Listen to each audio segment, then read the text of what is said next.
हाँ आ रहा है शायद। हो गए लाइव, अब हुए आप लाइव। थैंक यू भाई साहब, मैं समझ गया, ये आ गया, उस ग्रुप में भी आता था ये। ओके ओके ओके, अब इसको वेलकम। चलिए धन्यवाद भाई क्लास। साहब, धन्यवाद। अब इसको भूलिएगा मत। अरे भूलना क्या।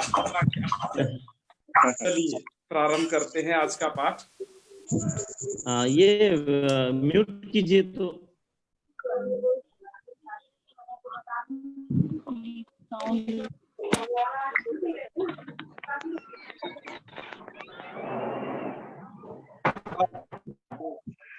शुरुआत ध्वनि। भैया म्यूट कर दीजिए सबको, म्यूट कर दीजिए, म्यूट।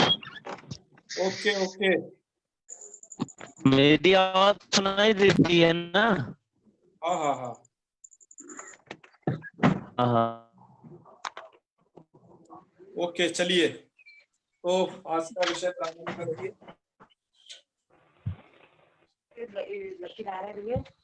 नत्वा सरस्वतीं देवीं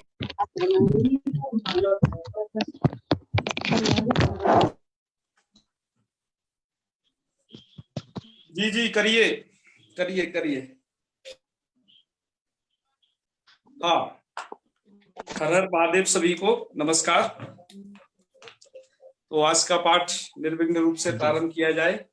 भैया हाँ भैया, बोलिए जी। वो भाई साहब तुमको सपोर्ट दे रहे हो, अभी भी है क्या? क्यों, बताइए क्या करना था। तो साहित्य परिषद क्या? नहीं नहीं नहीं, वो फोर्स मीट होता है, बाद में करेंगे, उसकी चिंता ना करें अभी। प्रणाम गुरुदेव। ठीक, हर हर महादेव। तो सुनाई दे रहा है बर्तन सबको? बजे क्या? जी जी जी, तो आइए करते हैं प्रारंभ। नमस्ते सर। जय हो।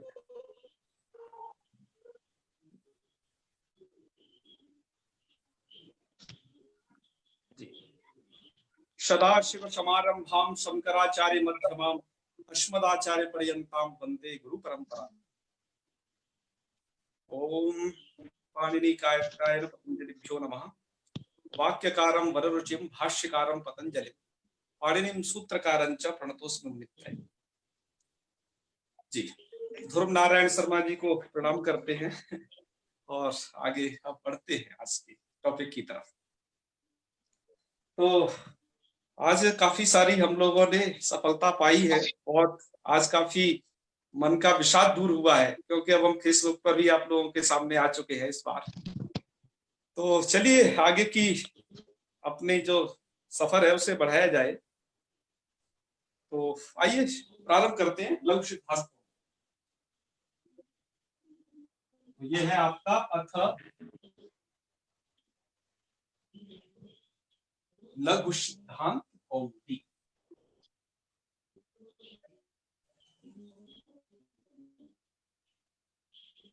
आज इसी के विषय में हमें चर्चा करनी है।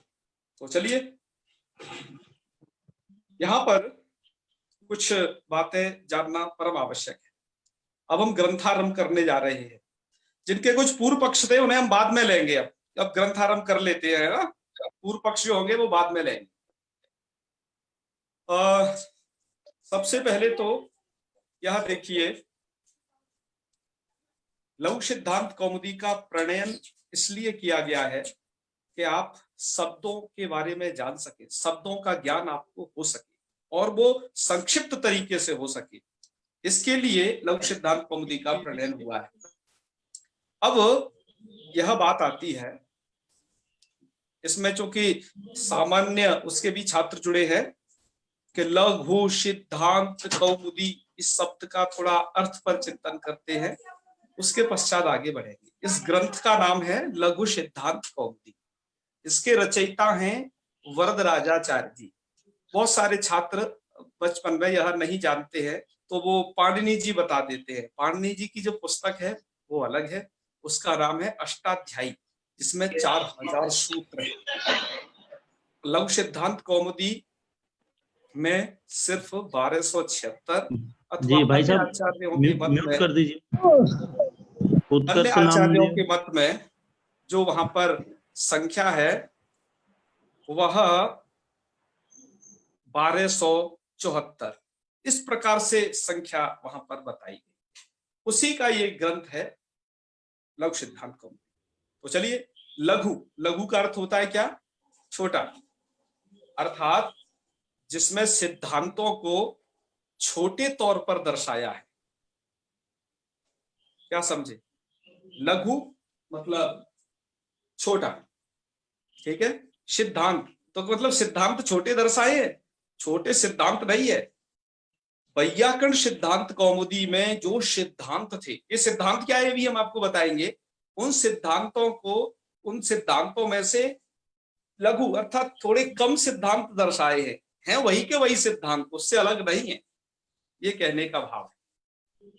सिद्धांत क्या चीज होती है, सिद्धांत को समझना आवश्यक है। एक एक शब्द को समझेंगे। मैं आपको भी वो व्याख्या नहीं करना चाहता हूं जो करते हैं ना, लघ्वी चासव कौमुदी, लघु कौमुदी इत्यादि, क्योंकि मेरा जहां तक समझना है इसमें, क्योंकि प्रारंभिक छात्र जुड़े हैं, वो इतनी जटिल व्याख्या को समझने में अभी सक्षम नहीं होंगे। अतः हम उन्हें सामान्य स्तर से विशिष्ट स्तर की तरफ ले जाएंगे। तो आज का पाठ पूर्ण रूप से ऐसे अध्येताओं को समर्पित है जो जिनकी अभी शुरुआत ये कक्षा चल रही, उस रूप में ये समर्पित है। तो चलिए, सिद्धांत क्या चीज है, सिद्धांत के बारे में समझते। सिद्धांत क्या होता है, वहां पर उन्होंने दिया, वादी प्रतिवादी भ्याम निर्णीतो अर्थः सिद्धांतः। थोड़ा सरल आपको बताता हूं इसको करके, कि जब दो लोग आपस में चर्चा कर रहे होते हैं किसी एक मुद्दे को लेकर के, तो एक तो होता है वादी और दूसरा होता है प्रतिवादी। एक होता है वादी और दूसरा होता है प्रतिवादी। प्रतिवादी क्या करता है? प्रश्न करता है अधिक से अधिक। वादी क्या होता है? वो उत्तर देता है ज्यादा से ज्यादा। उन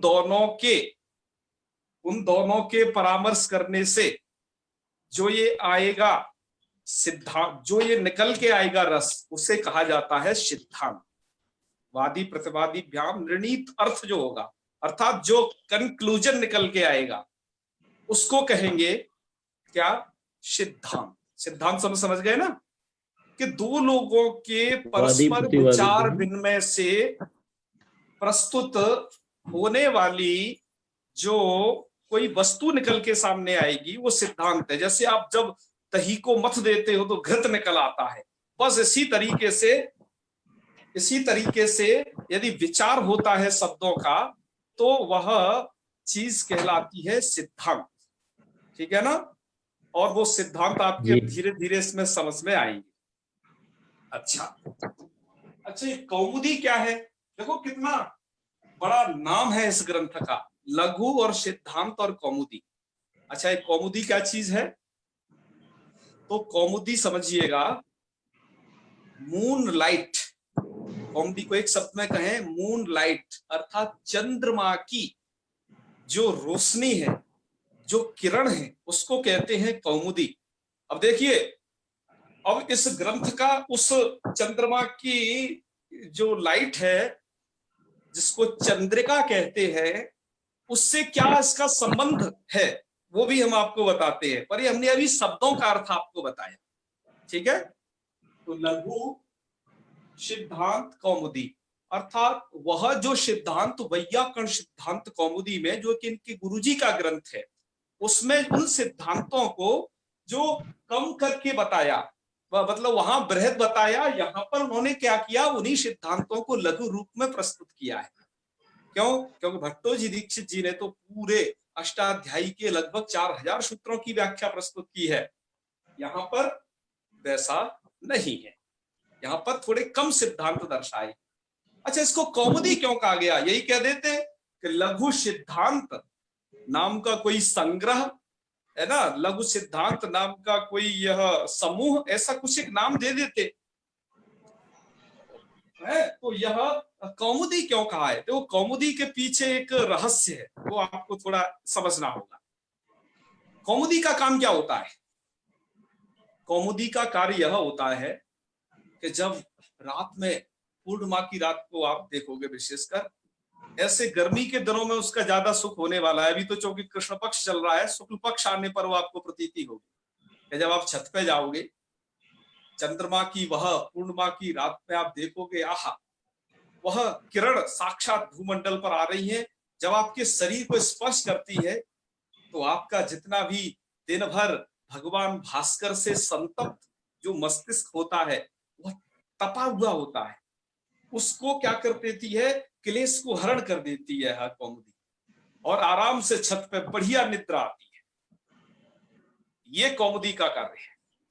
यहां क्या होता है, इसका नाम कौमुदी क्यों है कि ऐसा अध्येता जो अष्टाध्यायी पढ़ा, महाभाष्य पढ़ा, प्राचीनों के काशिका इत्यादि तमाम ग्रंथ पढ़े, लेकिन सिद्धांत उसके माइंड में नहीं बैठ पाए, उसको सिद्धांत समझ में नहीं आ पाए, तो इसके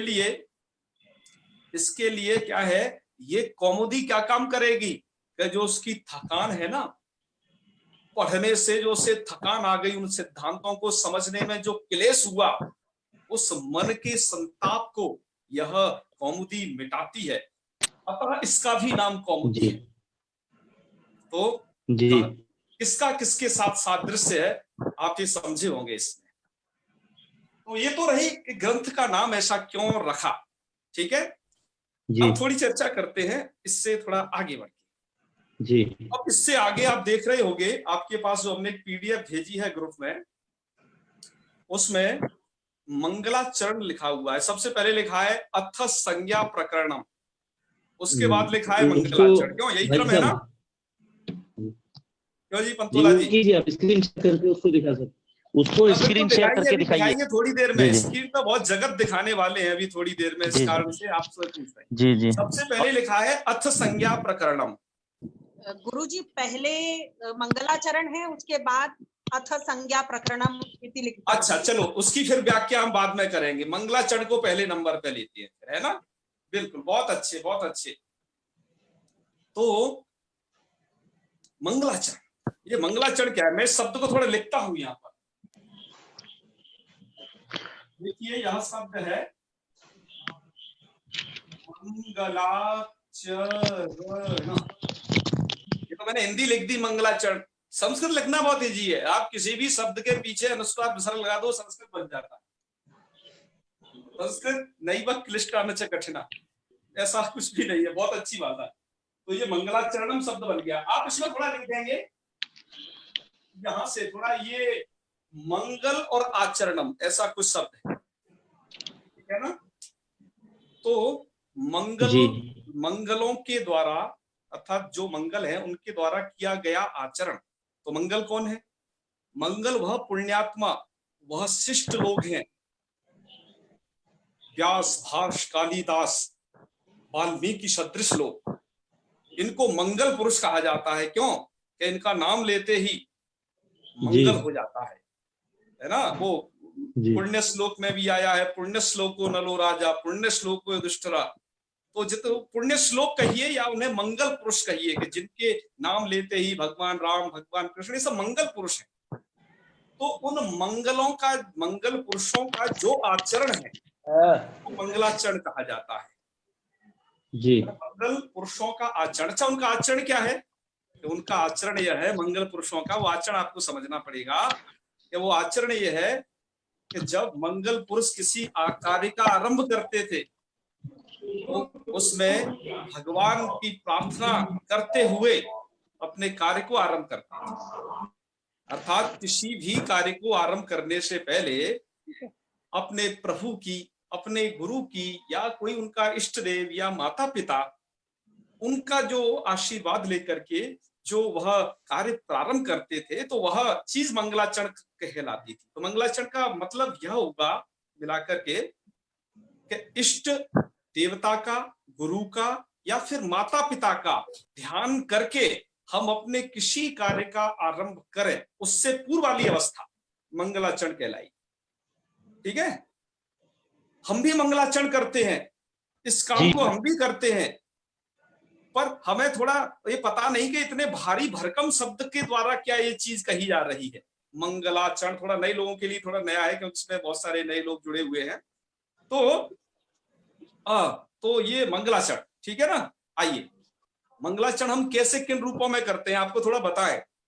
जैसे मान लीजिए कोई भगवती के दर्शन करने के लिए अपने गांव अथवा शहर से जा रहे हैं, गाड़ी में बैठते ही भगवान का स्मरण करते हैं, जय हो माता मैया, जय हो दुर्गा भवानी, जय गंगा मैया, हमारा सब सफल हो। तो आपने जो ये नाम लिए यात्रा से पूर्व, ये क्या कर लिया आपने? मंगलाचरण कर दिया, मंगलाचरण कर लिया। मंगलाचरण, गंगा मैया की जय, बस आपने यात्रा करने से पूर्व स्टार्ट किया, हो गया, ये मंगलाचरण हो गया जी आपका। तो यह कहलाते हैं मंगलाचरण। मंगलाचरण कब करना चाहिए, कहाँ, कैसे? तो भाष्यकार कहते हैं मंगल किसी कार्य के आरंभ करने से पहले भी किया जा सकता है। पहला उसका आरंभ करने से पहले, और आरंभ हो चुका है कार्य तो कार्य के बीच में और कार्य के अंत में मंगलाचरण किया जाता है। वो वाक्य ये है कि मंगलादीनि मध्यानि मंगलांतानि च शास्त्राणि प्रतन्ति, यह है वह वाक्य। ठीक है, इस वाक्य से हमें पता चलता है, महाभाष्यकार के इस वाक्य से, कि मंगलाचरण जो किया जाता है वो ग्रंथ आदि मध्य अंत। अच्छा, अब हम यहाँ क्या करने जा रहे हैं? देखो, ये देखना है, वरदराचार्य जी के लघु सिद्धांत कौमुदी पढ़ रहे हैं, तो वरदराजाचार्य जी ने क्या किया? यह मंगलाचरण किया। इस मंगलाचरण में क्या, उन्होंने भी अपने इष्ट देव का ध्यान किया है इस मंगलाचरण में। ठीक है, अच्छा, इष्ट देव का ध्यान किया है इस मंगलाचरण में, अपने पूज्य गुरुजनों का स्मरण किया है इस मंगलाचरण में। अच्छा, मंगलाचरण का काम क्या है? मंगलाचरण हमें क्यों करना चाहिए? ठीक है, जिसे कहते हैं जी मंगलाचरण की आवश्यकता। मंगलाचरण की आवश्यकता यह है जी मंगलाचरण के करने से हमारे कार्य निर्विघ्न पूर्वक समाप्त होते हैं। इस उद्देश्य से किया जाता है कि हमारा जो कार्य है उसमें कोई विघ्न बाधा ना आए, वो अनवरत रूप से चलता रहे। ठीक है ना, जैसे हम लोग मंगलाचरण करके बाकायदा श्याम सुंदर जी द्वारा मेधा सूक्त का पाठ करते हुए हम यहाँ पर मंगलाचरण किया, भारी लौकिक मंगलाचरण किया हमारे जो है उन्होंने, तो वह मंगलाचरण करने के बाद हम अपने ग्रंथ को प्रारंभ किए हैं। उसका भी उद्देश्य यही है कि हमारा जो यह लघु सिद्धांत कौमुदी का यज्ञ है यह अपना पूर्ण रूप से सफल। अच्छा, ये हुआ मंगलाचरण का उद्देश्य। चलिए अब और दूसरी कुछ चीजें जानते हैं। अच्छा, मंगलाचरण करते तो मन में ही कर लेते, कुछ प्रश्न ये भी करते हैं, मंगलाचरण जब करना तो मन में ही कर लेते, यहाँ पर लिखने की क्या जरूरत थी कि लघु सिद्धांत कौमुदी से पहले से लिख दिया। अब छात्रों को वो भी थोड़ा रटना पड़ता है, उसका अर्थ भी समझना पड़ता है कि ये नत्वा सरस्वती देवी के इत्यादि क्या अर्थ है। चाहते तो मन में ही कर सकते थे इस मंगलाचरण को। तो इसका उत्तर यह है कि मंगलाचरण मन में करने की बजाय यदि हम वहां लिख देंगे ना, तो आगे आने वाली पीढ़ी, आगे आने वाली जो शिष्य संपदा है, उसको ये ज्ञान होगा, अरे मेरे गुरु ने मंगलाचरण किया है तो मुझे भी मंगलाचरण करना चाहिए। तो वो भी जब कोई अपना कार्य आरंभ करेंगे तो मंगलाचरण करेंगे। नहीं तो क्या होता, मन में मंगलाचरण किया गुरु ने, आगे कैसे पता चलेगा कि गुरु मंगलाचरण कर गए हैं? वो तो समझेंगे कि चलो ऐसे ही स्टार्ट हो जाता है, सब कुछ कर देना चाहिए। भाई, जंगल में मोर नाचा किसने देखा? अर्थात मंगलाचरण को जब आप ग्रंथ का हिस्सा बनाते हो तो उससे यह होता है कि हमारे शिष्य, आगे की पीढ़ी में यह ज्ञान, यह परंपरा जाए कि वो भी मंगलाचरण करें, इसलिए मंगलाचरण किया जाता है। तो ये मंगलाचरण की कहानी रही। थोड़ा आइए अब थोड़े ग्रंथ की तरफ बढ़ते हैं। आपके ग्रंथ में कुछ पंक्तियां लिखी हुई है, मैं उन पंक्तियों को पहले उच्चारित करूंगा, उसके बाद इनकी थोड़ा व्याख्या करूंगा। उससे पहले हम अपनी स्क्रीन पर कुछ चीज देख ले। कल कुछ लोगों को जिज्ञासा थी कि लघु सिद्धांत कौमुदी क्या है, कैसे है, इनके वरदराजाचार्य जी लेखक के बारे में तो जानकारी पूरी बता दी थी हमने। अब ये लघु सिद्धांत कौमुदी के ऊपर टीका ग्रंथ, टीका का मतलब है ये टीका नहीं, व्याख्या को टीका कहते हैं। ठीक है, ये भी टीका है, व्याख्या को भी टीका कहते हैं। वह व्याख्या ग्रंथ लिखे गए हैं, उनका थोड़ा आपको परिचय देना है। लघु सिद्धांत कौमुदी के व्याख्या ग्रंथों का परिचय ये जरूरी है। क्यों? क्योंकि कल बहुत सारे लोगों ने कहा था कि हमें हमारे पास हिंदी की लघु सिद्धांत कौमुदी भेज दो, किसी ने कहा कि हमारे पास संस्कृति की भेज दीजिए, कि अमुक लेखक की लघु सिद्धांत कौमुदी भेज दीजिए। तो आइए थोड़ा सा इसके बारे में पता करते हैं कि ये लघु सिद्धांत कौमुदी की टीकाएं क्या कैसे हो चुकी हैं। तो 2 मिनट में इनकी संक्षिप्त जानकारी है आपकी स्क्रीन पर हम प्रदर्शित करने जा रहे हैं। सबसे कर दीजिए सबको, तो एक बार म्यूट कर दीजिए सबको। शांत ही रहेंगे वैसे तो ठीक है, म्यूट ही है सब, आप चिंता न करें। एक निवेदन और कर दीजिए भाई साहब, हाँ, एक निवेदन और कर दीजिए कि जो लोग नहीं जुड़ पा रहे हैं या कोई समस्या है, नेटवर्क खराब है, तो फेसबुक लाइव है हमारा, बाद में आप लोग पढ़ सकते हैं। वैयक्तिक मैसेज करेंगे तो बार बार वो आवाज आती है उतनी। हाँ, तो आपको स्क्रीन पर जो लोग अभी नहीं जुड़ पा रहे हैं, जिनके नेटवर्क, जी पंतोला जी स्क्रीन पे कुछ दिखाई दे रहा है? पंतोला जी अभी नहीं दिखाई दे रहा, आप कीजिए स्क्रीन पे, कीजिए स्क्रीन पे कुछ दिखाई दिया? नहीं, अभी आपकी स्क्रीन म्यूट है, अभी नहीं दिखाइए, दिखेगा। है? स्क्रीन शेयर कीजिए, अभी नहीं दिख रहा है। अब दिखाई दिया? बताइए। नहीं, आप ही एक जगह म्यूट। अच्छा, अभी दिखाई नहीं दे रहा है। अच्छा, 1 मिनट, आपकी भी आवाज क्या है प्रॉपर नहीं आ रही है, आपको देखते हैं। 1 मिनट, हम आपको फिर ऐसे दिखाते हैं, कुछ सर्च करते हैं ना थोड़ा। हाँ, आपको स्क्रीन शेयर तो अलाउ करना पड़ेगा, हो जाएगा। जैसे ही आप शेयर वाले ऑप्शन में आते हैं ना, बीचों बीच नीचे तीसरा है, तीसरा चौथा होगा आपके में लिखा होगा। अब दिखाई दिया कुछ? स्टार्टेड, जी अब दिखेगा। स्टार्टेड स्क्रीन शेयरिंग माने अब दिखेगा। वेट, अच्छा, चलिए थोड़ा आगे बढ़ते हैं। मैं आपको कुछ व्याख्या दिखाना चाह रहा हूँ, थोड़ा ये ज्यादा आगे बढ़ गई है किताब। लघु सिद्धांत कौमुदी के हम व्याख्या ग्रंथों को देख रहे हैं। यह देखिए चेन्नपुर्याम, ये चेन्नई से प्रकाशित हुई एक लघु सिद्धांत कौमुदी है, 1937 की। इसको लिखा था श्रीमद उत्पल कौशिक जी ने, जी है ना? जी, यस, चेन्नपुर्याम, बिल्कुल, ये चेन्नई से प्रकाशित हुई है। अच्छा, तो ये एक तो ये ग्रंथ है ये। अच्छा, 1 मिनट, आपको मेरी मूल स्क्रीन दिखाई दे रही है? नहीं, जो आपने लघु सिद्धांत कौमुदी दिखाया है वो दिख रहा है। अब मूल स्क्रीन नहीं दिखाई दे रही? नहीं, अभी आपका जो पेज आपने खोला है वही दिख रहा है। शिवम जी, जब अपन स्क्रीन शेयर करते हैं तो आप नहीं दिखेंगे, आपके द्वारा शेयर की गई स्क्रीन दिखाई देगी केवल।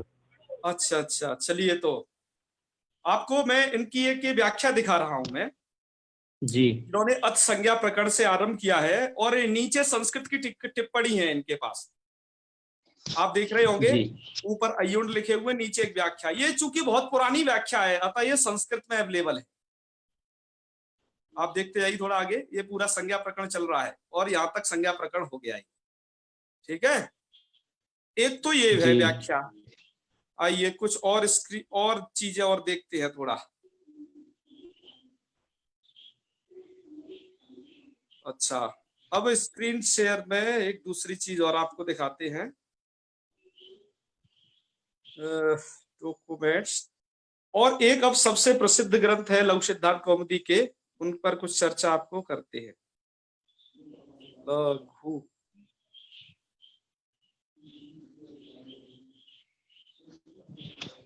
आप ये वाला ग्रंथ देखिए लघु सिद्धांत कौमुदी का। ये ग्रंथ बहुत पुराना प्रकाशित हुआ था, 1996 का, कल्याण बॉम्बई लक्ष्मी वेंकटेश्वर प्रेस से। ये देखिए थोड़ा, यहां आपको पता चलेगा। यह भी बहुत अच्छा ग्रंथ है। एक प्रेस जो आपकी खेमराज श्रीदास नाम की जो प्रेस है ना, उसका पहला नाम ये था, गंगा विष्णु श्री कृष्ण दास लक्ष्मी वेंकटेश्वर। तो इन्होंने भी ये लघु सिद्धांत कौमुदी की रचना की है, और ये वाली रचना है आपकी हिंदी में, तो इसका ये है, आप मुखबंध अर्थात भूमिका देख रहे होगे ये। जी जी। आइए थोड़ा संज्ञा प्रकरण की ओर बढ़ते हैं। ये मुरादाबाद के रहने वाले थे ये लेखक, देखो नीचे लिखा है मुरादाबाद सिटी। इसमें हिंदी व्याख्या भी है शायद। और इसमें परीक्षा के उपयोगी कुछ क्वेश्चन भी दिए हैं और इन्होंने अपना ग्रंथ आरंभ किया है। यहाँ से ये थोड़ा विषय सूची दे दी है और यहाँ से ग्रंथ आरंभ किया है। इसमें दोनों व्याख्या हैं, इसमें संस्कृत व्याख्या भी है, आप देख पा रहे होंगे जी, और प्लस में हिंदी व्याख्यान भी है जी। ये नीचे गुरुदेव भाषा- ये 1896 की 1996? 1896 भाई साहब। जी। हाँ 1896, मतलब बड़ी पुरानी किताबें हैं। मेरे पास लघु सिद्धांत कौमुदियों का प्रायः बहुत सारा संकलन है। मैं आपको क्या है कि ये मूल स्क्रीन पे नहीं पहुंच रहा जहां मैंने उन्हें खोल के रखा है, इसका थोड़ा स्क्रीन शेयर ऑप्शन भिन्न है अन्य उससे, तो नहीं ठीक है, हम लोग उसको जूम कर सकते हैं। हाँ हाँ हाँ, चलो अब आपको एक और दिखाते हैं। हम उस पृष्ठ को जूम कर सकते हैं जो आपने दिया है। सभी लोगों को बता दीजिए, जिनको थोड़ा ज्यादा मतलब कम दिखता है वो लोग जूम कर ले, हो जाएगा। बिल्कुल बिल्कुल। अच्छा, और कुछ आपको और एक आध ग्रंथ और दिखाएं, थोड़ा हिंदी टीका और दिखाते हैं, मिल जाए तो अभी।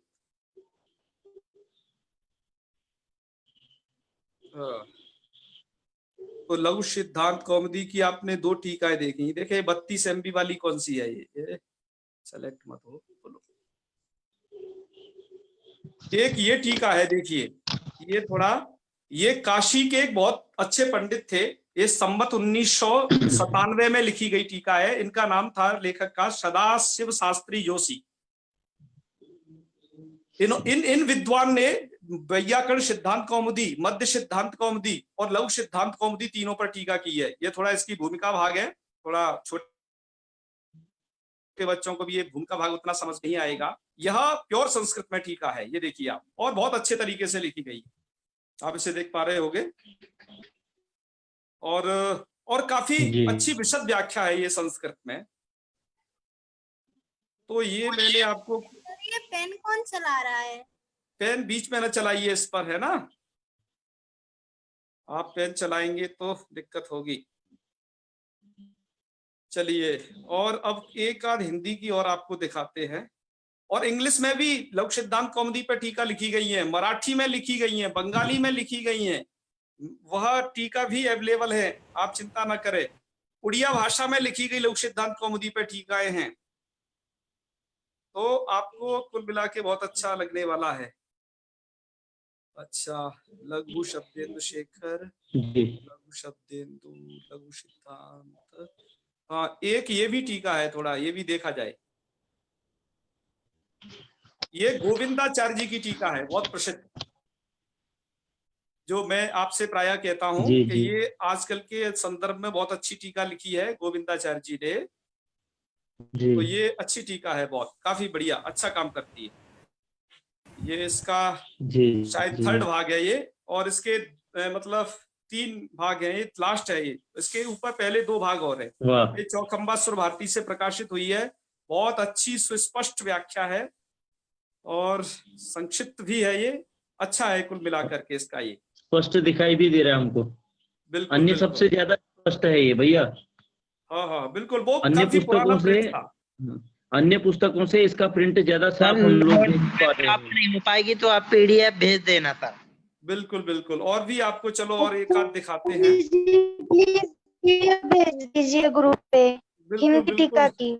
जी जरूर जी हम भेज देंगे। कल बात हुई थी किसी मैडम से, हम भेज देंगे। जी, और आपको कुछ हिंदी वाली और दिखा दें। एक तो इतनी सारी किताबें हैं कि जिनको, भैया ये जो अभी आप दिखा रहे थे इसका एक पेज दिखाइए ना अंदर, मतलब जो मैं भी और भी दिखाऊंगा, अभी आएगा और भी आगे, ठीक है ना। जी लघु पाड़े, लघु जूटिका, परम लघु, लघु धातु, श्री लघु, अच्छा ये तो दूसरी चीज है, श्री लघु, ये क्या है। हाँ एक ये है, देखो खेमराज से एक ये भी टीका छपी थी। खेमराज से 3 ग्रंथ छपे थे लघु सिद्धांत कौमुदी के, अपने जाने माने समय का प्रकाशन है, अब इसने प्रकाशन बंद कर दिया है। ये खेमराज श्रीदास की लघु सिद्धांत कौमुदी है जी। यह देखिए इसकी विषयानुक्रमणिका हमने आपको दिखाई, ये कुछ इन्होंने धातु पाठ दिया हुआ है इसमें शुरुआत में ही। और मैं इसकी आपको विशेषता बताऊंगा इस ग्रंथ की, आप जान करके देखो, ये लघु सिद्धांत कौमुदी, इसके सबसे ऊपर लिखा है श्री दाधिमथी जयती। एक दाधिमथी का मंदिर है, दाधिमथी कोई माता है बीकानेर के आसपास। दधिमथी है ना, देखिए तो दधिमथी। हाँ जी जी, तो एक विद्वान थे, उन्होंने यह टीका लिखी है। उन विद्वान का नाम था, आइए हम थोड़ा बढ़ते हैं। आप यह नीचे मंगलाचरण में देख रहे होगे, ऊपर तो कौमुदी का मंगलाचरण है नत्वा सरस्वती, नीचे मंगलाचरण है नत्वा दधिमथीम देवीम शिवदत्तः समासतः। यह व्याख्या शिवदत्त शर्मा जी ने लिखी है, जिनको कहा जाता है पंडित शिवदत्त शर्मा दादीमत। ये ऐसे पंडित थे जिन्होंने भाष्य पर भी व्याख्यान लिखा है, बहुत अच्छा, और सिद्धांत कौमुदी पर भी व्याख्यान लिखा है इन्होंने। तो ये बहुत अच्छे पंडित रहे। अच्छा, इन्होंने सबसे पहले ये जो पुस्तक लिखी, इसमें थोड़ा कम टिप्पणी लिखी, अर्थात थोड़ी कम टीका लिखी। उसके बाद इनके शिष्य हुए एक शिव नारायण जी। आप इसमें 2 नंबर का श्लोक देखिए, आरंभ, पेन न चलाई बीच में, आरंभाम गुरुवीम रम्याम शिव नारायण सुधी। ये जो आपको दिखाई दे रहा है ना, शिव नारायण सुधी। चलिए हम थोड़ा हाईलाइट का प्रयोग करते हैं, हाईलाइटर का। गुरुजी लोग पेन बहुत चला रहे हैं। हाँ, ये देखो यहाँ पर एक श्लोक लिखा है इसके ऊपर, ये आरंभ रमणाम, ये वाला, तो इसमें शिव नारायण जी का नाम दिखा है, ये उनके शिष्य थे। उसके बाद क्या किया, इन शिव नारायण जी ने इस ग्रंथ को और भी आगे बढ़ाया, मतलब जो टिप्पणी कम थी उनको ज्यादा किया उन्होंने। कुल मिलाकर के ये ग्रंथ काफी अच्छा है, ये समझ रहे हैं ना, यह ग्रंथ आपको जी। और इसकी सबसे बड़ी विशेषता क्या है, आप जो आपके पास जो लघु सिद्धांत कौमुदी है ना जी, उस लघु सिद्धांत कौमुदी की जो टिप्पणी है वो गीता प्रेस ने बाद में लिखी। सबसे पहला ग्रंथ है ये उस लघु सिद्धांत कौमुदी से पहले का, जो हमने आपको ग्रुप में भेजा है, ठीक है ना। और बहुत सारी इसकी टिप्पणियां उसमें दी गई हैं। सबसे प्राचीन चीज है ये मूल, जो कि विद्वानों के मनोरंजन को कराने वाला है ये संस्कृत वाला ग्रंथ। अब आपको कुछ एक बहुत अच्छी व्याख्या अब हम हिंदी में भी दिखाते हैं। हिंदी में जो सबसे अच्छी व्याख्या लिखी है आपको बताएं, सबसे बढ़िया नंबर 1 की गोविंदाचार्य जी से भी बहुत अच्छी व्याख्या, वो है भीमसेन शास्त्री। ऐसी व्याख्या न भूतो न भविष्यति। सुन लीजिए, ये व्याख्या ऐसी है लघु सिद्धांत कौमुदी की वो कि न भूतो न भविष्यति। ये कौन सी वाली व्याख्या है जी? अच्छा, ये तो कोई वो गाइड टाइप की है ना, सोत्तरा वगैरह जो आती थी लघु परीक्षा में, जिन्हें छात्र उपयोग करते हैं ज्यादा से ज्यादा मात्रा में। लक्ष्मी एक अध्ययन आते थे ऐसे। हाँ, तो ये वो वाली किताब है। चलो आपको अब वो भीमसेन शास्त्री जी वाली लास्ट किताब करके भीमसेन शास्त्री जी को और दिखाएं आपको। भैमी व्याख्या है उनके ग्रंथ का नाम, है ना जी। तो लघु सिद्धांत कौमुदी भैमी व्याख्या, कैसे पता चलेगा कौन प्रथम भाग है? चलो इसको ही खोलते हैं। अच्छा, ये तो कुछ उनका दूसरा ग्रंथ खुल गया, एक सेकंड।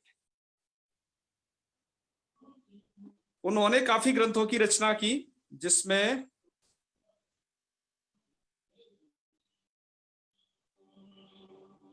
भैमी, यस, लघु सिद्धांत कौमुदी भैमी व्याख्या, ये चलो इसको खोल के देखते हैं। अरे यार, ये तो, हाँ ये है प्रथम भाग। जी जी, ये है वो प्रथम भाग भीमसेन शास्त्री जी का। उन्होंने क्या किया है, इस ग्रंथ को अपने दिल्ली से ही प्रकाशित करवाया था, अपनी खुद की प्रेस उन्होंने खोली। इसके लिए देखिए, लघु सिद्धांत कौमुदी की भैमी व्याख्या, ये पहला है। जी जी, गोमती प्रसाद मिश्र जी की भी टीका है, बहुत सारी इंदुमती व्याख्या भी है लघु सिद्धांत कौमुदी की। और एक हमारे ग्रुप पे जिसका फोटो लगा हुआ है लघु सिद्धांत कौमुदी के पे, वो धरानंदी व्याख्या है, जो कि उत्तराखंड के एक विद्वान रहे, उनकी व्याख्या है। पर यह व्याख्या जो आप अभी स्क्रीन पर देख रहे हैं, यह हिंदी की सर्वोत्कृष्ट व्याख्या समझिए इसे। इसमें महाभाष्य, लघु शब्देन्दु शेखर और काशिका और न जाने कहां से कितने उद्धरणों सहित यह व्याख्या इन्होंने प्रस्तुत की है। और ये प्रकाशित है, मिलती है, ये आप देखें भैमी प्रकाशन, लाजपत राय नगर मार्केट, यहाँ से। और बहुत अच्छी लिखी गई व्याख्या है ये, आपको सबको बहुत समझ में आने वाली व्याख्या है ये। तो ये 6 भागों में ये ग्रंथ है इनका। भैया एक कोई व्यक्ति है वो म्यूट नहीं कर रहे हैं बहुत देर से, या ये तो थे वो रिमूव भैमी कीजिए। भाष्य भीमसेन शास्त्री जी, जिन्होंने ये ग्रंथ लिखा है। त्रिलोक झा जी अपने आप को म्यूट कीजिए, और आपको इसका थोड़ा फर्स्ट त्रिलोक पेज झा दिखा जी को देते म्यूट हैं। कीजिए। आपको फर्स्ट पेज में इसके ये देखिए, यहाँ से इन्होंने प्रारंभ किया है, और ये नत्वा सरस्वती देवी मंगलाचरण है इनका, ठीक है ना जी। तो अब हम इसी को पढ़ने वाले हैं जी, नत्वा सरस्वती देवी। ये आप लोगों को बिल्कुल अभी अभी करते हैं सब कुछ। एक सूचना और दे दीजिए, कोई भी। जी जी, वदतु वदतु।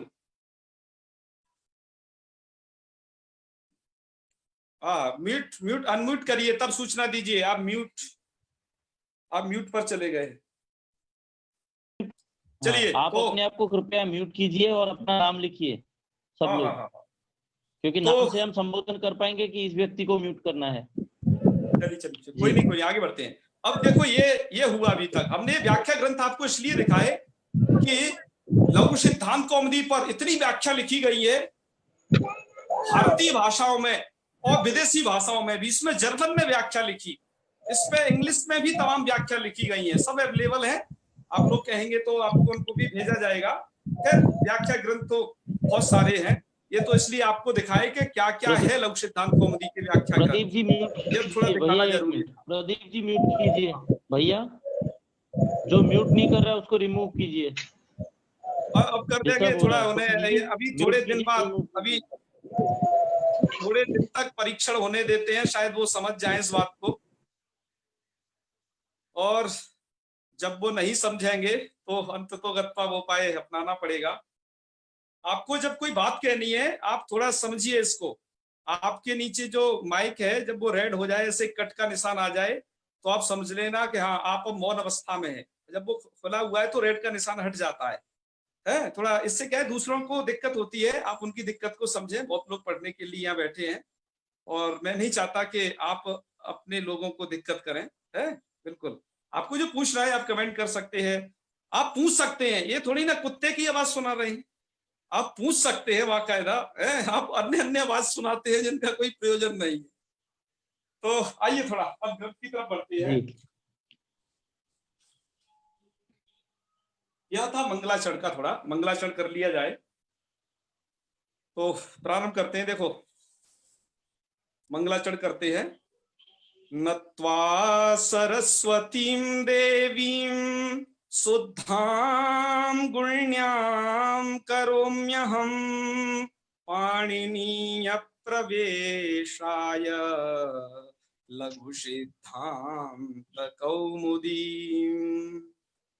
यह लघु सिद्धांत कौमुदी का मंगलाचरण है ना। और इस मंगलाचरण में उन्होंने क्या बताया है यह आपको हम बताते हैं। हालांकि मंगलाचरण की जो व्याख्या है साहित्य ढंग से करें तो ये बहुत बड़ी व्याख्या है। इसमें हम व्याकरण के प्रकृति प्रत्यय भी आपको बताएं कि नत्वा में अरे ये शब्द कैसे बना, सरस्वती शब्द का क्या कैसे है, इसमें बहुत जटिल हो जाएगा अभी शुरुआत में। मैं तो ये चाहता था कि मंगलाचरण की जो विशद व्याख्या है वो आपके सामने तब प्रस्तुत की जाए जब आप कृदंत प्रकरण पढ़ चुके हो, क्योंकि कृदंत प्रकरण में इन्हीं सभी शब्दों की निष्पत्ति होती है, अर्थात ये सभी शब्द बनते हैं, तो इनका अर्थ आप प्रॉपर रूप में समझ पाएंगे। फिर भी हम प्रयास करेंगे, कुछ छोटी छोटी चीजें समझेंगे इसमें। तो आप सब लोगों के सामने अब वह मंगलाचरण तो है ही, और एक और निवेदन है कि हमने ग्रुप पर आज एक लघु सिद्धांत कौमुदी का संज्ञा प्रकरण रिकॉर्ड शेयर किया था, है ना, एक यूट्यूब का लिंक। वह यूट्यूब का जो वो किया है, जिन्होंने उसको बनाया है उनका नाम है श्री मेधा शर्मा जी और जया शर्मा जी, ये दोनों बहनें हैं। इन्होंने हमारे अनुरोध पर उसको लघु सिद्धांत कौमुदी के संज्ञा प्रकरण को रिकॉर्ड किया है पूरा शुरू से। उसका उच्चारण ठीक नहीं है थोड़ा सा सर, उच्चारण थोड़ा गड़बड़ है, उसको बात सही नहीं है। कोई बात नहीं, हम जिनको लग रहा है कि उसका उच्चारण ये है, आप उन जगह सही कर लेंगे, ठीक है ना। वह शुरुआती उन छात्रों के लिए है, यदि आप और अच्छा उच्चारण करके भेज सके हमें बड़ी प्रसन्नता होगी, आप भी भेजें, ठीक है ना। आप हमें व्हाट्सएप कर दीजिएगा उसे। वह उन लोगों, उन छात्रों के लिए है कि जो संस्कृत में भी प्रवेश कर रहे हैं, जिन्हें संस्कृत के उच्चारण में दिक्कत है, बड़े बड़े पदों को बोलने में दिक्कत है, उनके लिए यह अच्छा कार्य करेगा, ठीक है ना। और जिस किसी को लगता है कि उसमें कोई दिक्कत है तो वो अपनी तरफ से भी प्रयास कर सकते हैं, ऐसी कोई बात नहीं है, ठीक है। हाँ, हालांकि बड़ी सावधानी पूर्वक उससे रिकॉर्ड किया गया है, आपको ये भी बताएं, उन्होंने काफी इस पे मेहनत की है, ठीक है ना। और जहां कहीं दिक्कत हो और आप उस दिक्कत को हमें बताएं कि इस जगह दिक्कत है इस वाले उच्चारण में, तो हम उस पर भी विचार करेंगे आगे। तो वह इसलिए कि आप उसे सुने, उसे सुन करके आपका जो शब्दोच्चारण है वो ठीक हो जाएगा, क्योंकि हमारे इस ग्रुप में काफी संस्कृत से इतर भी छात्र जुड़े हुए हैं जो संस्कृत फील्ड के नहीं है, उनके लिए वह सहायक होगा सिद्ध, है ना। बिल्कुल जी। हाँ, और एक और बता दें, किसी चीज का कोई एक हिस्सा गलत हो जाने से पूरी चीज नहीं गलत हो जाती है, आप समझिए, है ना। यदि उसका 1-8% हिस्सा ऐसा है तो लगभग उसका 100%, मतलब बाकी बचा कुछ % अधिक है, उस पर विचार करना चाहिए, ठीक है ना। चलिए आगे बढ़ते हैं। नत्वा सरस्वती देवीं शुद्धां गुण्यां करोम्यहम् पाणिनीय प्रवेशाय लघु सिद्धांत कौमुदी। मंगलाचरण के ऊपर कोई व्याख्या नहीं करेंगे, जितनी व्याख्या करनी थी वो कर चुके हैं, क्योंकि मंगलाचरण के लिए आपको कारिकावली का फिर मंगलवाद पढ़िए, ठीक है। यहाँ जितना, क्योंकि इसमें सभी स्तर के छात्र हैं, हमें सबका ध्यान रखना है। नत्वा सरस्वती देवी, जब आप कोई भी करते हैं मंगलाचरण में, एक कोई श्लोक वगैरह दिया होता है, आपको उसका अन्वय समझना चाहिए। अन्वय अर्थात संस्कृत में जो पद्य में शब्द लिखे जाते हैं, जो शब्द पद्य में लिखे जाते हैं, उनका एक क्रम निश्चित करना होता है, क्योंकि पद्य में तो क्या होता है, कवि के सामने जो समस्याएं हैं कि उसे छंद का पालन करना पड़ता है, छंद के जो नियम है उसे वो छंद के नियम पालन करने पड़ते हैं, जिसके कारण से उसकी रचना में कुछ जो शब्द है वो आगे पीछे हो जाते हैं, ठीक है ना। तो इसलिए अन्वय किया जाता है, इसी कारण से उनको एक लाइन में लगाने के लिए इनको एक वाक्य बना लें, तो इसलिए किया जाता है। तो आइए हम प्रारंभ करते हैं मंगलाचरण का। तो अब देखो तरीका क्या है, अभी ये उन लोगों को शायद समझ में ना आए जो कि शुरुआत के हैं, क्योंकि ये थोड़ा विधा ऐसी है, आगे ग्रंथ समझ में आएगा, क्योंकि इसकी व्याख्या जो करनी पड़ेगी वो बहुत तरीकों से करनी पड़ती है, पर वो फिर भी प्रयास करें। सबसे लास्ट में हम जब मंगलाचरण करते हैं तो कुछ चीजों को ध्यान दीजिए, इसमें कर्ता कहाँ है, क्रिया कौन है और कर्म कहाँ है, ठीक है। क्रिया को पहचानने के लिए सबसे बढ़िया तरीका ये है, सरल तरीका आपको बता दें, क्रिया के सामने क्रिया के बाद में ती, अंति या मी ऐसा कुछ लगा रह सकता है, जिससे आप समझ जाएंगे कि यह क्रियापद है। तो यह क्या है, देखिए, नत्वा सरस्वतीं देवीं शुद्धां गुण्यां करोम्यहम्, करोम्यहम्, दरअसल यहां करोमी क्रिया छुपी हुई है, क्रिया आप समझ गए, ठीक है। अब इसमें क्या है, कर्ता भी छुपा हुआ है, अहम। तो नियम यह है कि कर्ता को सबसे पहले रखेंगे, क्रिया को बाद में रखेंगे, और बीच में जो कर्म या उनके विशेषण या अन्य जो कारक हैं उनको उसी सीक्वेंस में जमाएंगे, ठीक है। आओ एक बार जमा के देखते हैं वो कैसे करना जी। फिर इसका अर्थ आपको एक एक करके बताएंगे। तो देखिए, अहम, ठीक है ना, अहम एक हमने रखा, ये अहम, ये अहम इस बात को कह कौन रहा है, इस ग्रंथ का कर्ता कह रहा है। इस ग्रंथ के कर्ता कौन है, वरदराजाचार्य जी। तो अहम का मतलब है वरद राजाचार्य, ठीक है ना, अहम वरद राजाचार्य। सरस्वतीम देवीम, आगे सरस्वती में और देवी में, और क्या है शुद्धाम गुण्याम, ये भी दिए हुए हैं। अब इसमें हमें पहचानना है कि कौन विशेषण है और कौन विशेष्य है। विशेषण प्रधान होता है।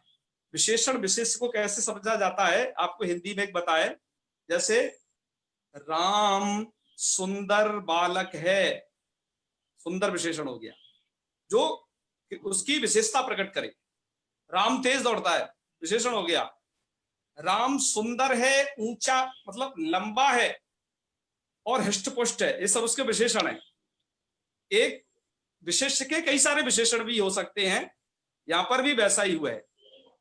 सरस्वती देवी हैं, वो है विशेष्य, और उसके विशेषण कैसे लगाने हैं वो देख लीजिए। वरदराजाचार्य, ठीक है। हमेशा नियम ये होता है विशेषण विशेष्य से पहले विशेषण लगा दो, तो उनको क्रम से लगा देते हैं। शुद्धाम गुण्याम है, हम वरदराजाचार्य शुद्धाम गुण्याम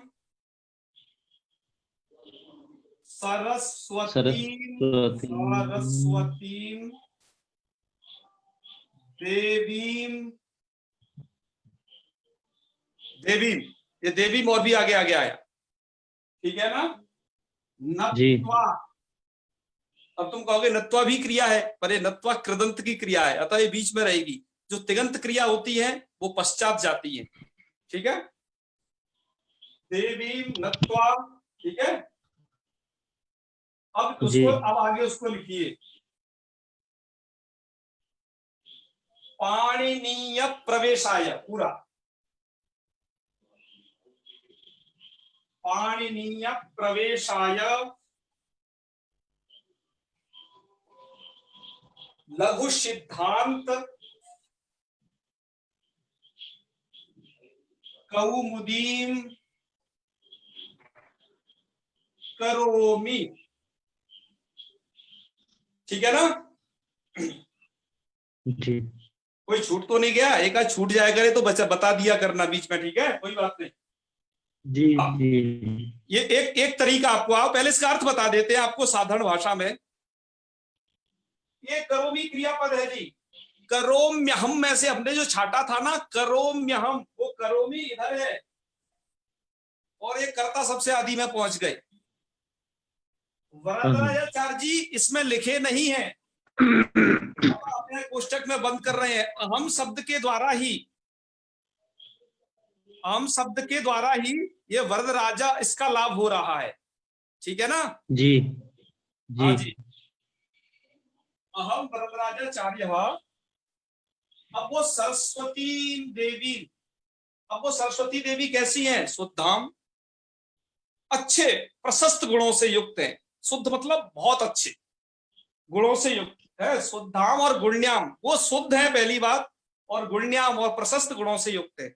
शुद्ध का मतलब है कि सत्व रज तम, तीन प्रकार की जो प्रकृति है उसमें से यह सात्विक प्रकृति की है सरस्वती देवी, क्योंकि ज्ञान की अधिष्ठात्री देवी, ठीक है ना। अहम वरदराजाचार्य शुद्धाम गुण्याम सरस्वतीम देवीम नत्वा, नत्वा मतलब प्रणाम करके, नत्वा अब नमस्कार करके, कुछ आगे की क्रिया और शेष है।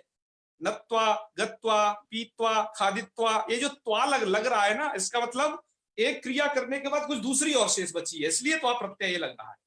आप आगे जैसे बढ़ोगे ना ये सब समझ जाओगे। मैं पहले ही कहा ये ऐसे अध्येताओं के लिए हम बहुत सरल व्याख्या कर रहे हैं, नहीं तो इसका बहुत अच्छे तरीके से व्याख्या और भी हो सकता था, पर आप लोगों की दृष्टि से कि इसमें शुरुआत के लोग ज्यादा जुड़े हैं अभी। पाणिनीय प्रवेशाय, ये पाणिनीय प्रवेशाय क्या चीज है? पाणिनी में प्रवेश करने के लिए, अरे ये कैसा अर्थ हो गया? पाणिनी में कोई कैसे घुस जाएगा भाई? ये अर्थ नहीं है। पाणिनीय प्रवेशा का मतलब है कि पाणिनी जी का जो शास्त्र, पाणिनी जी का जो शास्त्र है उसमें प्रवेश आया, उसमें प्रवेश करने के लिए। इसके भी कई सारे अर्थ हैं, मैं सिर्फ एक अर्थ भी बता रहा हूं पाणिनी प्रवेशाय का, ठीक है, जो आपको सहजता से समझ में आए। उस पाणिनीय जी। प्रवेशाय का मतलब है पाणिनीय शास्त्रे प्रवेशाय, पाणिनि के शास्त्र में प्रवेश करने के लिए। ठीक है। लघु सिद्धांत कौमुदी मतलब इस नाम के ग्रंथ को करोमी अर्थात मैं कर रहा हूं। सबसे पहली व्याख्या समझ गए होंगे। दूसरी व्याख्या प्रस्तुत करने जा रहा हूं। आप लोग इसमें बहुत लोग कुछ पहले से लघु कौमुदी सुने होंगे या दूसरी व्याख्या बहुत कम सुनी होगी, इसको और सुन लीजिए। ये आपके लिए ब्रह्मास्त्र का काम कर सकती है दूसरों को बताने के लिए, क्योंकि मैंने आपको अभी जो इतनी सारी टीका दिखाई ना, उनमें ये व्याख्या है। ठीक है, 1 मिनट में बस वो व्याख्या समझ जाओगे वो क्या करना है। अभी हमने क्या किया है, शुद्धाम गुण्याम, ये जो विशेषण है सरस्वती देवी के बनाए हैं। ध्यान दीजिए, सरस्वती देवी कैसी हैं? शुद्धाम गुण्याम। और यार अब विचार करने का है, सरस्वती देवी को शुद्ध और गुण कहने की क्या अपेक्षा है? क्यों? सरस्वती देवी क्या अशुद्ध भी है क्या कोई, या फिर अगुण्य? क्या वो गुण से भी हीन है?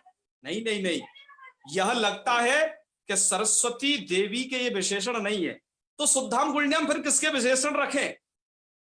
ये देखिए जी, कह रहे हैं शुद्धाम गुण्याम जो ये विशेषण है ना, ये आप लघु सिद्धांत कौमुदीन के रख लो, व्याख्या सही हो जाएगी।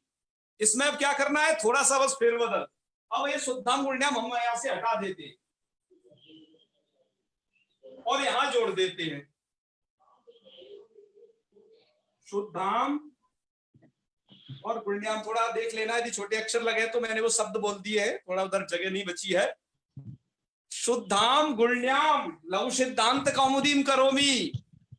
व्याख्या नंबर 2, अहम वरदराजाचार्य सरस्वतीम देवीम नत्वा, सरस्वती देवी को नमस्कार करके पाणिनीय प्रवेशाय, पाणिनि के शास्त्र में, पाणिनि के ग्रंथ में प्रवेश के लिए शुद्धाम गुण्याम, शुद्ध लघु सिद्धांत कौमुदी को, और गुण्य अर्थात गुणों से युक्त लघु सिद्धांत कौमुदी को करोमी अर्थात बना रहा हूं। ये ग्रंथ पक्ष में ये संगत होते हैं ये विशेषण। ये इसका रहस्य है जो आप लोगों के सामने बतलाया। तो आप लोग याद रखिएगा कि ये विशेषण कहाँ कैसे लगाने हैं। मैं समझता हूं कि अर्थ आप समझ गए होंगे। आज थोड़ा क्लास थोड़ा लेट हो गई है चलते, क्योंकि शुरुआत में हम थोड़ा फेसबुक वगैरह में जुड़े। तो आज की क्लास को हम यहीं पर अब समाप्त करते हैं, और आप लोगों से यदि कुछ डाउट हो तो आप प्लीज आप लोग पूछ सकते हैं, और बाकी लोग अपना खाना पीना खा सकते हैं। अभी बाद में शांति मंत्र से समापन करेंगे, और कुछ पूछना है तो पूछ सकते हैं। और ये सिद्धांत का लक्षण क्या है? सिद्धांत का लक्षण लिख लीजिए, वादी प्रतिवादी, वादी प्रतिवादी नाम निर्णीतो अर्थ सिद्धांत। ठीक है ना? और भी जो चीज है आप फेसबुक पर पूछ सकते हैं। और जो पाठ रिकॉर्ड करके भेजा गया है उसको जरूर सुनते रहें, आपको आपकी भाषा थोड़ा सही हो जाएगी। ठीक है ना? भाई साहब सबको बोलिए कि अपना अपना हाथ उठाए, और जिसका हाथ उठा हुआ दिखे आपको उसके डाउट लीजिए। ठीक। सबको म्यूट कीजिए, हाँ, सबको म्यूट कीजिए पहले। ओके ओके ओके, सबको म्यूट कीजिए। आप सभी लोग अपने ज्योति हाथ श्री उठाएं। वास्तव जी, आप क्या कहना चाहती हैं बताइए। ज्योति श्रीवास्तव जी, हम अभी बड़ा कमेंट ये पढ़ नहीं पा रहे थे, क्या पूछ रहे थे थोड़ा है? ज्योति श्रीवास्तव जी पूछे, आपका हैंड था। और कौन है दूसरे? रवि जोशी जी, शिवा पांडे, एक एक करके पूछे थोड़ा है। हाँ बताइए जी। नत्वा सरस्वती देवी शुद्धाम गुण्याम करोहम, इसके दूसरी लाइन जो थी वो क्या है? इसका क्या है? थोड़ा आवाज स्पष्ट नहीं आ रही, थोड़ा एक बार और कहिए। नत्वा सरस्वती देवी शुद्धाम गुण्याम करोम्यहम, इसके नीचे वाली लाइन, इसके नीचे वाली लाइन क्या है? हाँ, नीचे वाली लाइन है पाणिनीय प्रवेशाय लघु सिद्धांत कौमुदी। अच्छा जी, ठीक है। वो आपको पीडीएफ भेजिए, वहां देखिए। अच्छा ठीक है, उसमें आपको मिल जाएगी। बिल्कुल बिल्कुल जी, धन्यवाद। रवि जोशी, अच्छा देखिए थोड़ा सा जी रवि जोशी। मैं नाम बोलूंगा भैया, मुझे हाथ दिख रहे हैं। रवि जोशी। हाँ मैं वही पूछना चाह रहा हूँ, सिद्धांत की व्याख्या वही पूछना चाह रहा हूँ। आ गया, हो गया ना, धन्यवाद। ठीक है। अगले हैं पंकज घोष। म्यूट कीजिए रवि। पंकज घोष। हरिओम। ये लिखा है वादी प्रतिवादी भ्याम निर्णीतो अर्थ सिद्धांत। दरअसल ये सभी के लिए उपयोगी नहीं था, इसलिए हमने बहुत संक्षिप्त से इसे कहा है। जी जी, और कोई प्रश्न? हरिओम हरिओम महोदय। हरिओम महोदय, इसका अर्थ क्या होगा सर? अर्थ क्या होगा इसका? प्रदीप जी आप बीच में बाद में हाथ खड़ा कर दीजिए ना। हरिओम हरिओम महोदय। महोदय वादी, जब दो लोग शास्त्र की बात करते हैं तो एक प्रश्नकर्ता होता है, एक उत्तरदाता होता है। प्रश्नकर्ता को प्रतिवादी और उत्तरदाता को वादी बोला जाता है। ठीक है ना जी। पंकज हरिओम। आप अच्छे चैनल की डिबेट देखी हाँ होगी महोदय, ना? वदामि। हरिओम। ओके। हाँ वदतु। हरिओम। हाँ वदतु। हाँ बोले महोदय, वदामि पाणिनियम अस्मिन् पदे प्रत्ययः किम् अस्ति? पाणिनियम।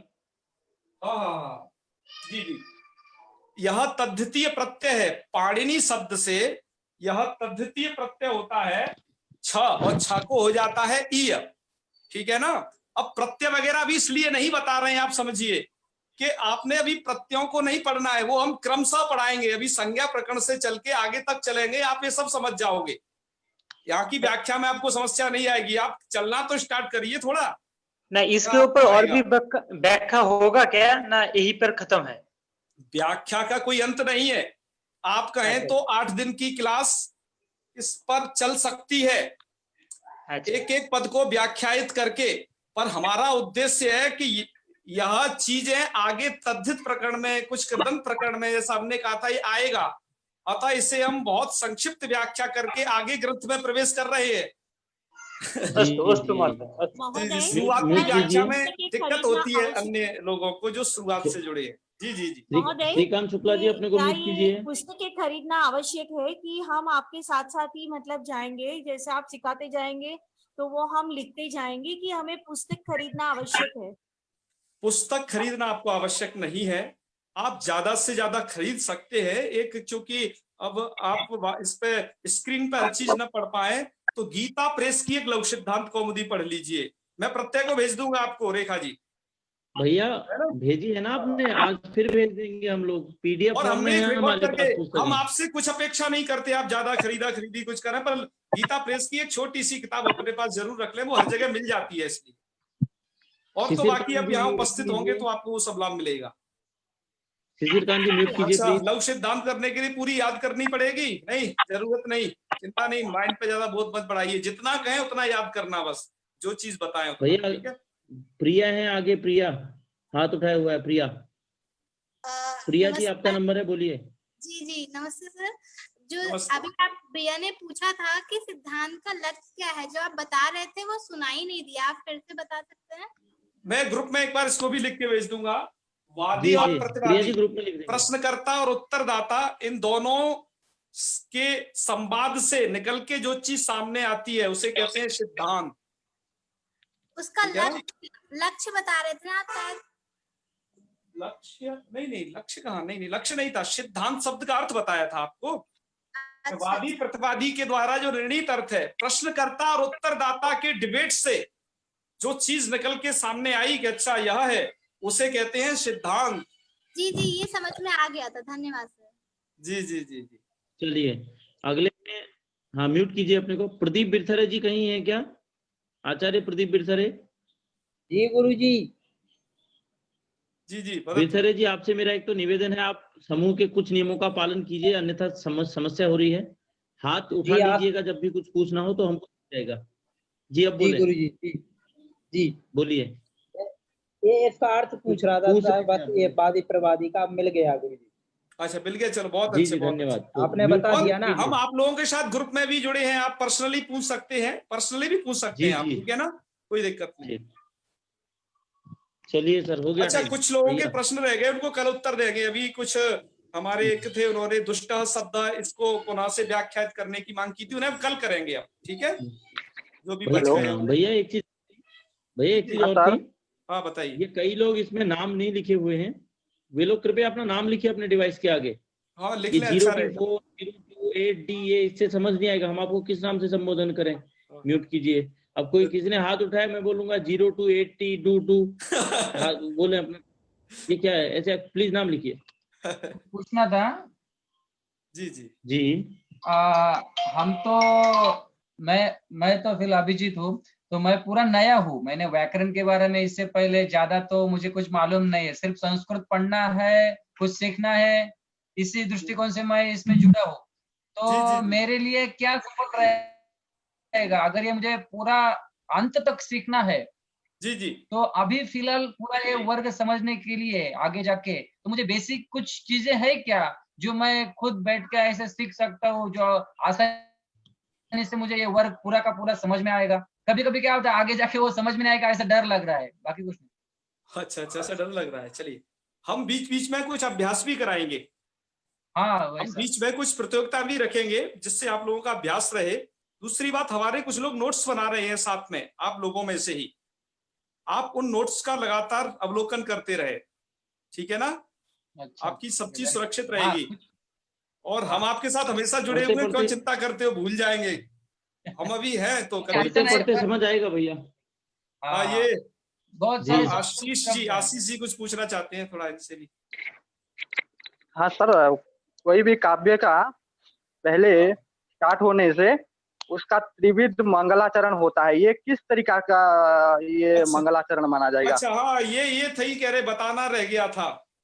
हाँ, ऐसा करते हैं, आपके प्रश्न को कर लेते हैं, इसको जो आशीर्वादात्मक, नमस्कारात्मक जो रूप है नमस्कारात्मक इसके, और वस्तु निर्देशात्मक है, तीन रूप है।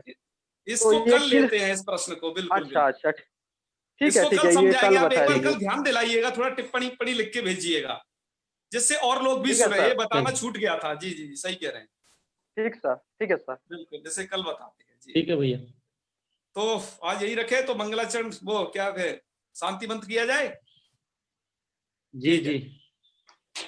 ओम सर्वे भवन्तु सुखिनः, सर्वे सन्तु निरामयाः, सर्वे भद्राणि पश्यन्तु, मा कश्चित् दुःखभाग् भवेत्।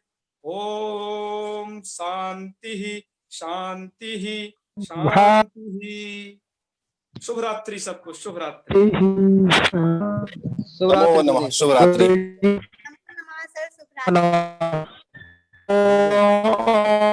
सरस्वती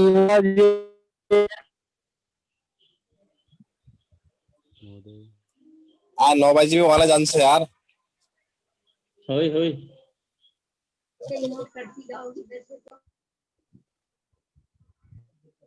महाराज या पहाड़ी में गपशप नहीं मारो, यहाँ बैठ में जाओ सब।